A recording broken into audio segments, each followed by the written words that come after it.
বাবা, হ্যাঁ বল। বোনের জন্য ছেলে দেখতে হবে। ও কার সাথে যেন কথা বলছে, পরে কিন্তু হাতছাড়া হয়ে যাবে। কথাটা তো ঠিকই বলছিস, তবে ভালোই তো ছেলের সাথে কথা বলছে। এখনকার দিনে সবাই তো প্রেম করেই বিয়ে করে। হ্যাঁ বাবা, ঠিক বলেছিস। বাবা, আমি একটা ছেলেকে পছন্দ করি। বাহ, ভালোই তো। ছেলেটার নাম কি? গৌতম। ও, আর বাড়ি কোথায়? ভাতানপুর। ও, তা ডাক, একদিন দেখা করে যাক। হ্যাঁ, ডাকবো। प्यारी समझ गई। A few moments later.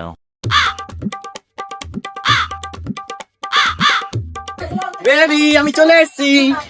বাবা বাবা, ওই দেখো চলে এসছে।